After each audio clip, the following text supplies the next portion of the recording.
Okay, so first time here, and I'm going to do something a little bit unusual, which is what generally I like to do. Something a bit different, something a bit unusual. So we're going to look a little bit at Ezekiel. Okay, so the good thing is some of these more obscure books, Ezekiel at least is big enough that when you do the Bible flick, you'll find it. If it was one of the smaller ones, Joel and things like that, that takes people a bit longer to find. So Ezekiel, just flick through, you'll get it. And it's one of those books that we all know is a bit difficult. There's just stuff in there, it just takes a bit more work to read, to try and understand, and quite often it just gets confusing. It's difficult, there's lots of different ideas, you're not quite sure what's going on, and so the effort that it would take to put into that, and I can just go to another book, read it straight away, it'll speak to me straight away, I'll understand it straight away. So quite often we tend to avoid books like this. Okay, and I'm in the same category too. First thing in the morning, before you head out to work, eating your breakfast, it is tricky. Okay, but reading this, and just the first couple of chapters, thinking about this, thinking about what Ezekiel was going through, what he was living through, I thought it was very good. It was very relevant. And we're not going to do a whole load of detail, but we are hopefully going to be challenged by what Ezekiel saw and his reaction to it as well. So, read the first couple of verses, and then we'll stop and have a think. In my 30th year, in the 4th month, on the 5th day, while I was among the exiles by the river Kebar, the heavens were opened and I saw visions of God. On the 5th of the month, it was the 5th year of the exile of King Jehoiachin, the word of the Lord came to Ezekiel the priest, the son of Buzi, by the river Kebar in the land of the Babylonians. There the hand of the Lord was on him. So Ezekiel, along with 10,000 others, were taken from Jerusalem and transported 900 miles to Babylon. Okay, so Jerusalem wasn't destroyed at this point. It has been sieged. They've given in, surrendered, and then taken away 10,000 of them. Okay, marched 900 miles, and now they're in Babylon. 5 years have gone by since that took place, and he's sitting by the river. Now, this is Ezekiel's 30th birthday, and he's the son of a priest. So if he was in Jerusalem, this would have been the day that he became a priest. According to Numbers, on your 30th birthday, he would have become a priest. But life is very, very different now for Ezekiel. He's 900 miles away, in the land of what's essentially the enemy. They besieged your city. People died. Things are miserable. And you're sitting in probably some sort of refugee camp. They haven't yet got established and built their homes like they were encouraged to do later on. They haven't got to that point. They're sitting there, 30th birthday, and Ezekiel is probably thinking, I should be in Jerusalem. This should be the day that I become a priest, that I join in the service and worship of God in the temple for his people in Jerusalem. But instead, I'm sitting here 900 miles away in the city of the enemy, by a river, alone.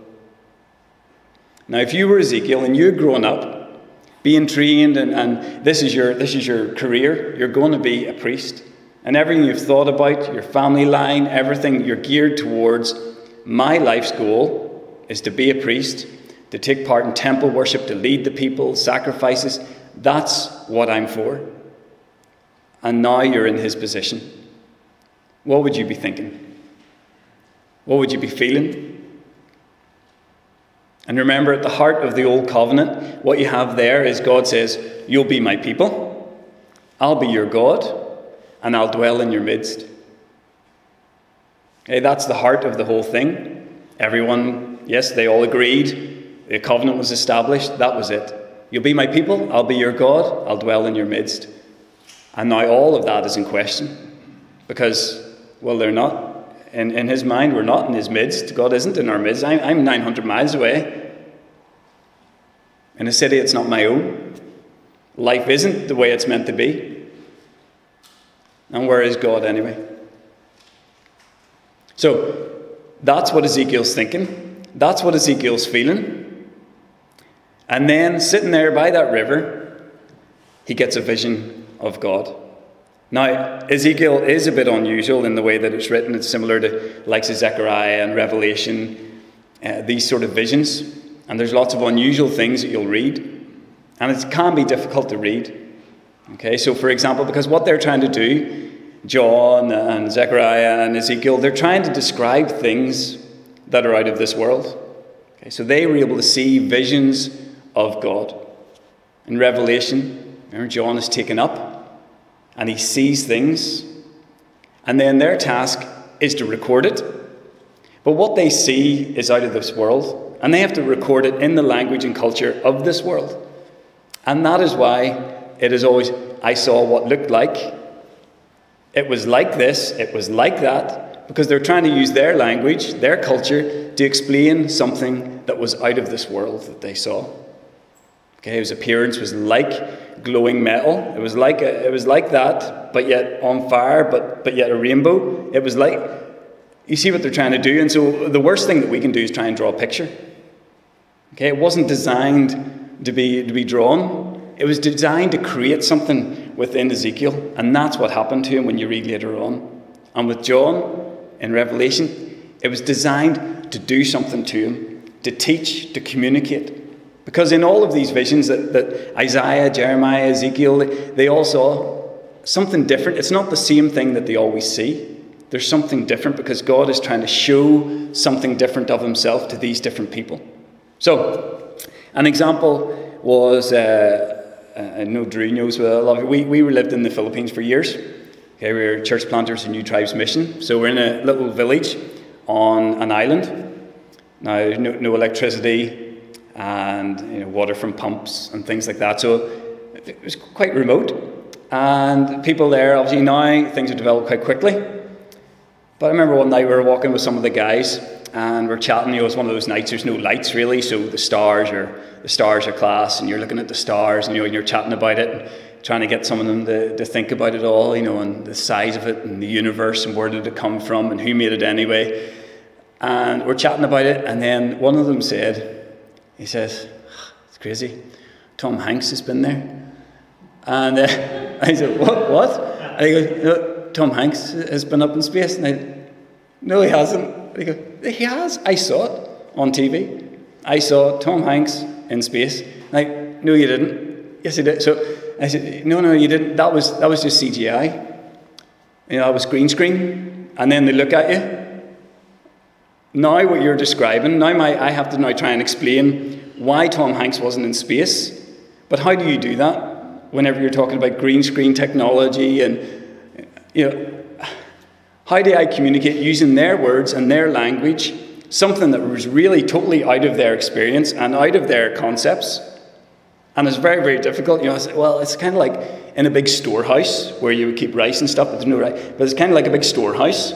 And then they have, and you try and explain it, but you can just see confusion, and you can hear them afterwards. I do think Tom Hanks went to space. They don't believe you anyway because it sounds so ridiculous. Like it's completely beyond really. Like in their mind, I saw it. It was real. It wasn't real. But the task was explain something that's out of their world, in their language and in their culture, and that's what Ezekiel's trying to do here, and that's why it sounds so strange. Okay, for example, you have, these 4 living creatures, and they are unusual, to say the least. But they weren't exactly unusual for Ezekiel's time.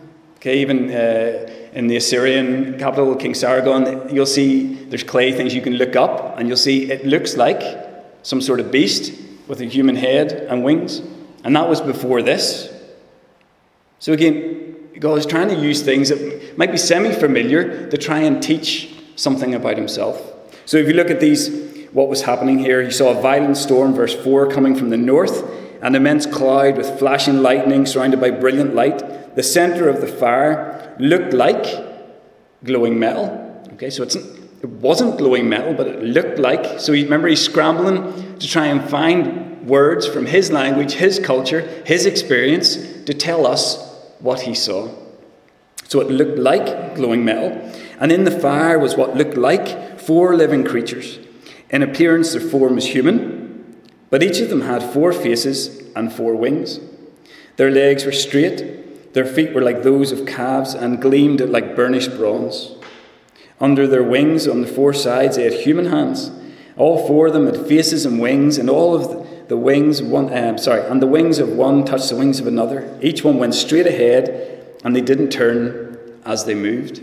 And then he goes on and he talks about the living creatures a bit more, and then he talks about underneath the living creatures there was wheels, but the wheels had wheels within wheels. And you see, he's scrambling to try and explain, and they could do this thing where they travelled, they travelled this way and that way without turning, and they were able to go up and down and backwards and forwards, and they could do it all at the speed of lightning. Now that is something completely out of Ezekiel's experience. Okay, they would have had chariots, and they would have had wagons, but it would have been solid axles with solid weight, and you wanted to turn it. It took a long time to turn. There was no differentials that we have in our cars, and you can turn them really quickly. But this, whatever was happening here, and these living beings, and these wheels, well, this thing, whatever it was, could go that way, this way, up and down, and all around the place, as quick as lightning. This is something Ezekiel never imagined. Something out of this world. And that's what he was seeing. And then he sees something above it.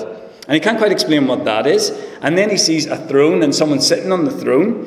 And you'll notice that he gives very little detail to the one that he sees on the throne. More detail is given to the living creatures and the wheels than there is to the one that's sitting on the throne. The one that's sitting on the throne, he can only say this. Then there came a voice from above the vault over their heads as they stood with lowered wings. Above the vault over their heads was what looked like a throne of lapis lazuli, and high above the throne was a figure like that of a man.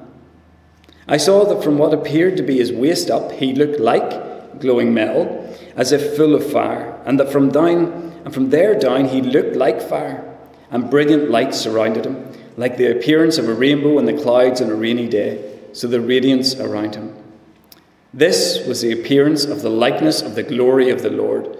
When I saw it, I fell face down, and I heard the voice of one speaking. So, it looks like, it was like, but there's no doubt in Ezekiel's mind, this is a likeness of the appearance of the glory of God. Ezekiel knows, now this is something very unusual for him to see, and it's doing things, this mobile throne chariot is doing things that he has never seen before. Nothing moves like that in this world. But he's not mistaken that this is something to do with the glory of God. This is it. Now, what's it meant to do? Are we meant to go through and think about each, well, they look like that, so that means this and that means that? What is it actually meant to do? If you were Ezekiel and you were 30, you should have been a priest in Jerusalem. That's what your life was for. That's a direction, your whole career, that was it. And now you're sitting, 10,000 others, in a land that's not your own, under the control of the enemy. And then this happened. The heavens opened, you saw visions of God and flashing and fire, and what would it do to you? What would your reaction be? What's it meant to do? Why did God do this for Ezekiel? And they're actually simple. Ezekiel falls down on his face. He recognizes this is the glory of God. Now that is a shocker for someone like Ezekiel. The biggest shocker in this is that God showed up in Babylon.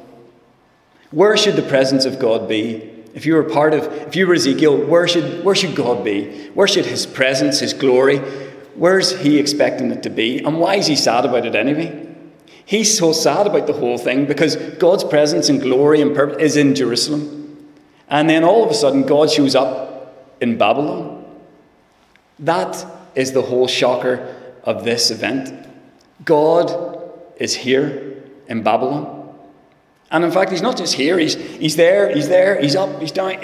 He goes everywhere. And God is trying to hit Ezekiel and say, Ezekiel, I am everywhere. My glory is not restricted to that place. It's not restricted to Jerusalem. And later on, he'll actually take him there and show him symbolically his presence leaving the temple.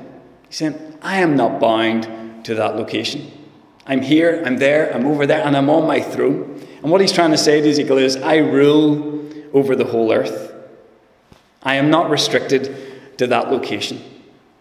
And I am ruling. I am sitting on a throne, ruling there, up, down. I rule the universe in my glory.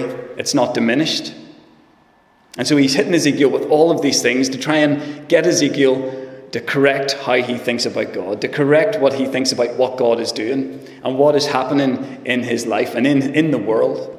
And Ezekiel has a lot to try and get through and a lot to process. The first thing he does is just falls down. He knows this isn't time for arguing, for questions. He just falls down. And generally, when people have this encounter with the glory of God, that's what happens. Isaiah, Ezekiel, Moses. It creates awe and it creates reverence and it helps readjust what people think. And it corrects the way they live. And it sets them up to do things they would never have done. Like Ezekiel now, going from just sitting by the river, what's it all about anyway? And what's going on? What's my life for? He goes from that to being fearless, to doing all sorts of things that are, quite frankly, bizarre. Cutting his hair and then slicing it into bits, building a little model, and it looks like he's playing, with siege ramps and destroying this and lying on this side this way for so many days and in that way for so many days and cooking food over cow dung. He does all sorts of weird things. But he's doing it because God told him to do it. And he's doing it because he knows who told him to do it. And he knows the glory and the presence. So whatever it is that God asks him to do, he's going to do it. Because he knows who God is. And over and over and over in Ezekiel, if you take a highlighter and you go through, over and over and over, you'll read this. That you might know that I am the Lord. Okay, capital letters. You will know that I am the Lord. So a major point of the whole vision of God to Ezekiel and Ezekiel's ministry to those people was that they would know that he is the Lord. Now that sounds quite simple. And you think, well, I already know that he's the Lord. But there's lots of things, even with Ezekiel here, that he already knew or should have known, but he didn't actually practice. And that's one of the things I thought about when I was reading this as well. There's loads of stuff I know. And if you ask me, I'd say, yes, I believe that. But do I actually practice it? So the Jews, they knew that God was not limited to a physical location. They knew that. Okay, it was if they read their history and knew their history, they'd know that he was there in Egypt. They'd know that he called Abraham when he wasn't anything to do with the physical location of Israel. They know from their history that God is not restricted to one physical location. They know it. But experientially and in reality, God was restricted to that physical location. In their minds, they were safe as long as they had Jerusalem, as long as they had temple walls. That was their security. So they knew it, but actually every day it wasn't a reality for them. I heard this week, someone told me that they'd seen a video of two people who are growing up in church, active in church as leaders and things like that. But in this, they were basically taking God's name in vain. Okay, so what do we do about that? What do we think about it?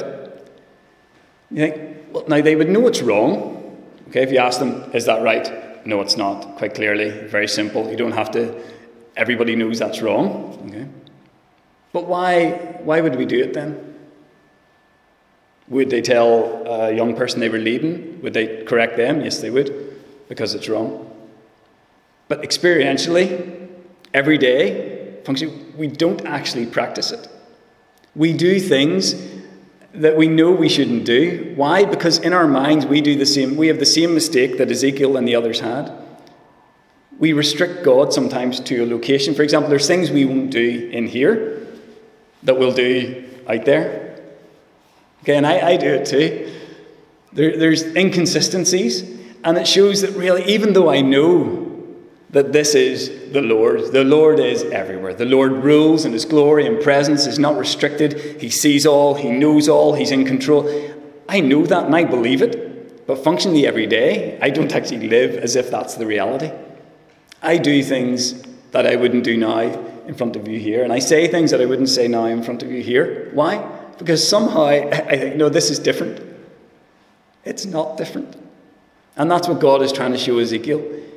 My power, my glory, my rule is in no way limited, even though you're sitting in Babylon. And in fact, this is actually part of God's plan. God did it. He didn't just allow it. God brought the Babylons to there. God used them to punish. He warned them, and then he used them to punish. So God is letting Ezekiel know, this is actually what I am doing. I am in charge of this whole affair. And Ezekiel's having to correct how he thinks about God. And he says, Son of man, stand up on your feet, or son of Adam, and I'll speak to you. And as he spoke, the Spirit came into me and raised me to my feet, and I heard him speaking to me. And he said, Son of man, I'm sending you to the Israelites, to a rebellious nation that has rebelled against me. And their ancestors have been in revolt against me to this very day. The people to whom I'm sending you are obstinate and stubborn. Say to them, this is what the sovereign Lord says. And whether they listen or fail to listen, for their rebellious people, they will know that a prophet has been among them. And Ezekiel goes, and he does all those unusual signs and demonstrations of God's message.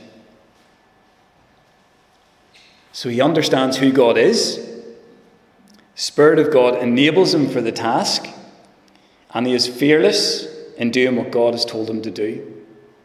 He has his whole theology corrected, and he sets a course, and he finishes that course. And God's point in this book is to try and teach these ones, first of all, warning about judgment, and then the judgment, and then hope. And his whole point is to let these people know that I am the Lord.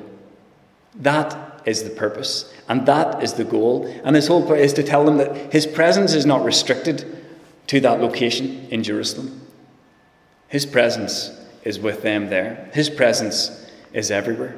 And the whole point of the book climaxes at the very end to say there's going to be a new place and a new city, and it's going to be called The Lord is There.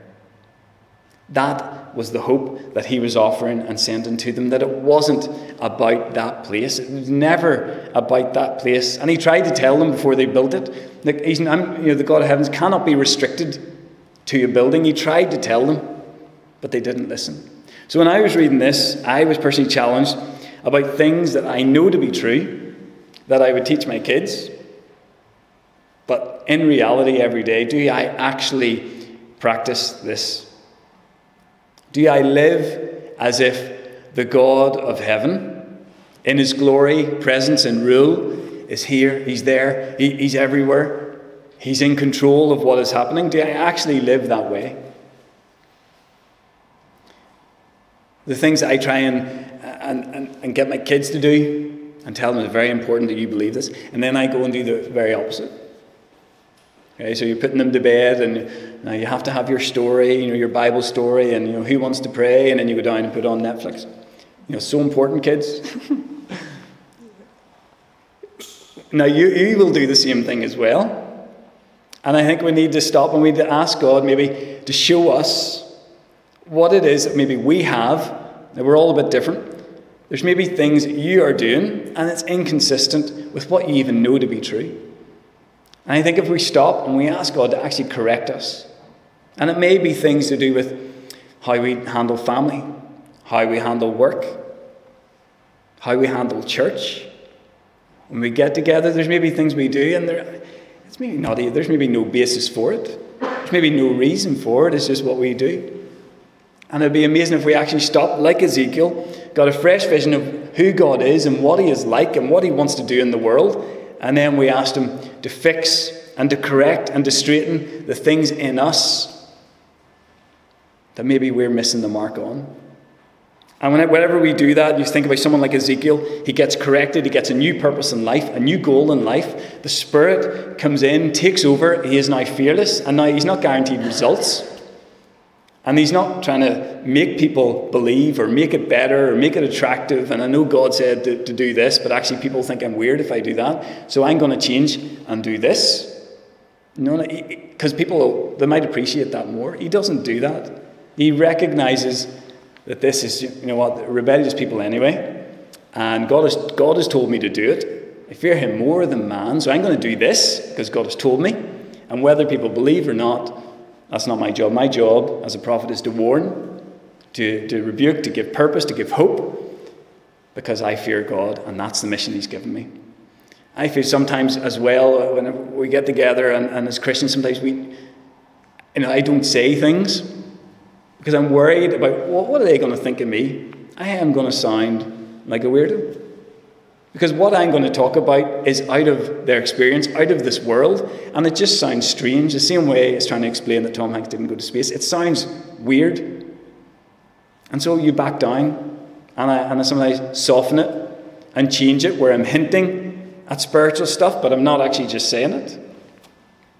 I know we have to be wise. But I felt personally rebuked about a lot of things in a lot of ways I'm living whenever I read this. And when I read the example of Ezekiel and his reaction to understanding and seeing who God was, it changed his life, and it changed his direction, and it changed his ministry. I felt, I maybe need to get a new grasp of who God really is. I grew up and I can't even remember learning half the stuff that I know about God, and half the verses that I know, I don't even remember learning them. And so it's very easy just to drift along, but to actually experientially know, say, I personally know God the way Ezekiel discovered, and Isaiah and John, to really see it and to be transformed in the light of that. And then to live in a way that you actually trust. Because for Ezekiel to do all that he did, all those weird signs and demonstrations and dramas, he had to really trust God. He had to fully believe and fully rely. Right, I'm put myself way out there. I'm going to do all of these things. People are going to think I'm strange. And he had to trust that what God said was true. And he had to live reliant on God. I think one of the phrases that comes up in the Old Testament, in Habakkuk, and then over again in the New Testament a few times, the just shall live by faith. And even in Romans, the book, the justification by faith, and so we have that as a solid past event. But in Romans 1, he hints the just shall live by faith. And sometimes we limit our faith to that event when we were justified, declared not guilty in God's sight, which is true and amazing. But faith is not limited to that event that saved us and made us part of his family. The just shall live by faith, and Ezekiel did that. He lived by faith, trusting in the one that was here, that was there, and his glory wasn't restricted to a physical location, that he was there in Babylon, that this was his plan, that he was in control, that Ezekiel had a purpose in life. Ezekiel lived by faith. I think, do I actually live by faith, reliant on the God that Ezekiel saw? Or do I trust myself? I provide for myself. You go to work, you provide for yourself. You can start to live a very self-sufficient life. You have to think, am I actually living by faith? Do I really trust him? Do I bring him into all my decisions? Do I bring him into my family life, into my work life? Or when I go into work, I'm in control of all this stuff? Do we even bring it? Sometimes we can get together, even as church sometimes. I think, are we actually wanting him here? Do we really want, or will we just have so many programs and activities and different things that really we wouldn't even notice if God wasn't part of it? Because we're so busy. And even think in the current COVID crisis too, do we live as examples of people who trust in the God that is sovereign and rules and his glory is unlimited? Do we live in a way that is different? Do we live in a way that demonstrates faith and hope and trust and purpose? Or do we demonstrate fear? So I don't know any of you, obviously. So this isn't a rebuke or anything, but a lot of Christians that I have chatted to over the months, quite a few of them have demonstrated more fear and anxiousness than, let's say, my unbelieving neighbours, who seem quite relaxed and at ease with the whole thing. I think that shouldn't be the way it is. We should have faith. Ezekiel was in a fairly tight spot. He's sitting 900 miles away in exile as a refugee. And yet he trusted because he saw who God was, and he saw that his power and his glory and his presence wasn't limited, and so he trusted. I think we have to demonstrate that same trust. But to trust, you have to actually know that person. So I was thinking, that verse in Timothy. I'll just read it for you.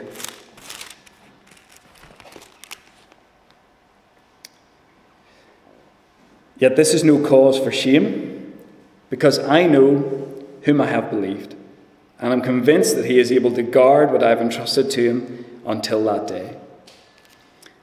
I know whom I have believed. Okay, it's not I know what I believe. I know whom I believe. And I know that he's able to keep that which I have entrusted to him until that day. So because I know him personally, I know what he is like. Thankfully, Ezekiel wrote all of this down, and John and the others, so that we can read and get a glimpse of what God is like. You say, I know him experientially. I've seen his hand at work in my life. Look at the different ways he explains it. You know, God's hand was on him. The word of the Lord came to him. He saw a vision. It's the same event described different ways to try and show us what was happening. Say, I know him personally. I know that he is in control.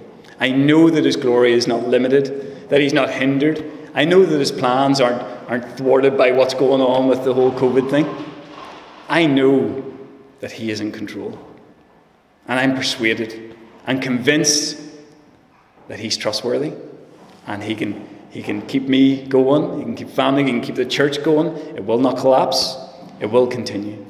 So the challenge for me personally when I read this was to correct my theology, to correct how I think about God and how I live my life practically. I hope there's maybe something just to stir up a challenge within all of you as well, just to stop and to think, have I forgotten who God is personally? Does it affect me every day as I go to work, deal with family, or whatever it is we do, or even how we get together? Are there things that we need to change to get back to what we personally, experientially know about God? And just to see his name go out and to see others know that he is the Lord, with the hope of being part of a place someday where the Lord is there. Okay, thank you.